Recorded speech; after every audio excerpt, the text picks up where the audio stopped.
বাংলাদেশকে যদি আগাতে হয় তার শরীরের মানুষের মধ্যে যেরকম দুটো ফুসফুস থাকে, টু লাংস, বাংলাদেশের দুটো লাংস কি? একটা লাংস হলো তার ফাইন্যান্সিয়াল সেক্টর, আরেকটা লাংস এনার্জি সেক্টর। লক্ষ্য করে দেখেন, বোথ দি ফাইন্যান্সিয়াল সেক্টর এবং এনার্জি সেক্টর দুটোকেই পুরো খেয়ে ফেলেছে।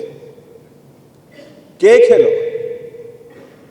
এবং ভালো করে লক্ষ্য করে দেখেন, যারা ফাইন্যান্সিয়াল সেক্টর খেয়েছে তারাই কিন্তু এনার্জি সেক্টরে আছে, তারাই কিন্তু ব্যাংক লুট করেছে, তারাই কিন্তু ফাইন্যান্সিয়াল আপনার ক্যাপিটাল মার্কেট লুট করছে, তারাই কিন্তু ইলিসিট ফাইন্যান্সিয়াল ফ্লো, তারাই কিন্তু মেগা প্রজেক্টের contractor. They are all same group of people over there. এবং all of them together, they will include both the businessmen not only, but with certain politicians and also the bureaucrats. Banking sector major problem kotha theke holo? I see it at least in দুই লেভেলে বড় করে দেখি। একটা হলো the oversight function, আরেকটা হলো তার corporate governance in the banks. Oversight function কার দেওয়ার কথা ছিল? দেওয়ার কথা ছিল বাংলাদেশ ব্যাংকের। বাংলাদেশ ব্যাংকের আই ডোন্ট নো, ভদ্রলোক বলবো কিনা জানি না, উনি এখন কোথায় আছেন, কিন্তু যা করার উনি তো করে 12টা বাজিয়ে দিয়ে গেছেন। Sorry for the abusive language. দিনের বেলা বলেছি IMF করছি, রাত্রের বেলা টাকা ছাপিয়েছি। আমি একদিকে বলেছি যে রুলস করছি, অন্যদিকে আমি এক্সামশন দিয়েছি বিভিন্ন কোম্পানিকে। একদিকে আমি বলছি দ্য রিজার্ভ ঠিক আছে, অন্যদিকে আসলে রিজার্ভের ওই টাকা নাই, হিসাবে গণ্ডগোল। So first and foremost issue, আমি যে বললাম না, সরকারের বিভিন্ন একটা রাষ্ট্রের বিভিন্ন যন্ত্র যদি বিকল হয়ে যায় তাহলে এজেন্সি প্রবলেম হবে না তো কি হবে? So the oversight function which was suppose to be given by the central bank, সেই সেন্ট্রাল ব্যাংকই তো সবচেয়ে বড় সমস্যার সৃষ্টি করেছে আমাদের ভিতরে। এবং সেই সেন্ট্রাল ব্যাংকের ভিতরে পার্টিকুলারলি এখন তো এটা তো কি বলে প্রকাশ্য হয়ে যাচ্ছে, মাসোহারা দিয়ে এই অলিগার্করা লোক রেখেছিল সেন্ট্রাল ব্যাংকের ভিতরে, এটা তো এখন প্রকাশ্য হচ্ছে।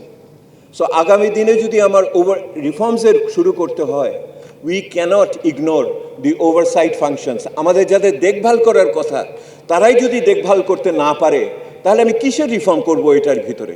সিকিউরিটি অ্যান্ড এক্সচেঞ্জ কমিশনের কথা তো আপনারা শুনলেন, ওই গল্প আর নাই যায়।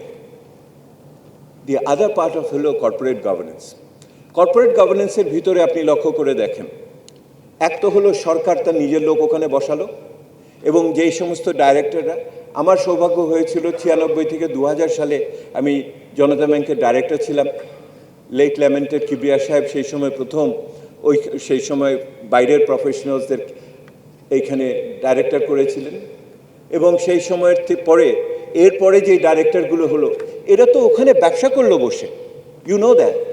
ওখানে যারা দিল এদের কিভাবে চয়েস করা হলো, কিভাবে সিদ্ধান্ত? ওই যে বললাম, যখন অলিগার কাজ করে সে সব জায়গাতে একসাথে তার অক্টোপাসের মতো সুর বিস্তার করে। ওই যে ডাইরেক্টরসগুলো দিল সরকার, ওই ফাইন্যান্স মিনিস্ট্রি থেকে দিল, তারা প্রত্যেকে ওইখানে বসে ব্যবসা করলো, এবং সেটার ভাগ তো অনেকেই পেল। এটা তো কোনো গোপন ব্যাপার না। একই রকমভাবে কি হলো দেখেন, ওই ওভারসাইট ফাংশনে বাংলাদেশ ব্যাংক বলছে নতুন ব্যাংকের দরকার নাই, তারপরেও প্রধানমন্ত্রী অফিস থেকে নতুন ব্যাংক দেওয়া হচ্ছে। কাকে দেওয়া হচ্ছে এটাও আমরা দেখতে পাচ্ছি, যাদের কোনো যোগ্যতা নাই একটা ব্যাংক চালানোর মতো বিশ্বাসযোগ্য প্রতিষ্ঠান তৈরি করার ভিতরে। উইদিন দ্য কর্পোরেট গভর্নেন্স কি হলো আপনারা দেখেন, শুধুমাত্র not only within the government banks যেখানে ডাইরেক্টর দেওয়া হলো, যে আমি বলছি যে রাজনীতির লোকেদের, what happened with the private banks, first generation, second generation, third generation.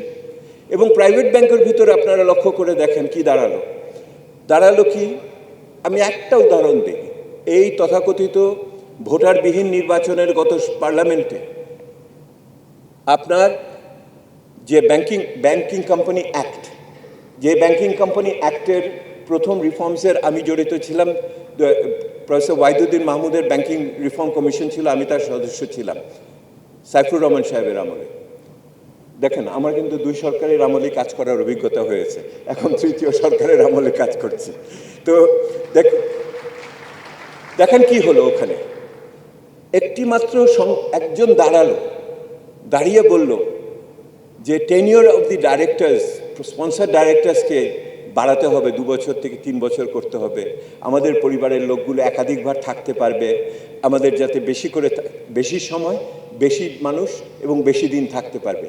Half a minute পাশ হচ্ছে, শুধুমাত্র হাফ এ মিনিট দাঁড়িয়ে সংশোধনী দিল, ওইটা পাশ হয়ে গেল। বুঝতে পারেন কিভাবে অলিগার্কসরা কাজ করে? তারা শুধু যে ওভারসাইট ফাংশনে কাজ করে তা না, তারা আমাদের লেজিসলেটরে কাজ করেছে ওই রকমভাবে। So look at the state structure, যেই স্টেট স্ট্রাকচারের ভিতরে আপনার ওখানে যারা আইন করে, দ্য লেজিসলেটিভ অর্গান, যারা আমার নির্বাহী অর্গান, যেটা আমার এক্সিকিউটিভ এবং যেটা আমার জুডিশিয়ারির কথা বেশি বলি না, কন্টেম্প্ট হয়ে যাবে। আমার পিতা সুপ্রিম কোর্টে যাচ্ছিলেন, আমি সম্মান দিয়েই রেখে গেলাম এটা আজকে। তারা তিনজনে একত্রিত হয়ে পুরো দেশটাকে এই অবস্থায় নিয়ে এসেছে। So what we are talking about, আপনারা বলেন না সংস্কারের কথা, রাষ্ট্রের মেরামত করার কথা বলেন না? এই রাষ্ট্রের মেরামত যদি না হয়, এই 2 পয়সার সংস্কার করে আপনি টিকতে পারবেন না।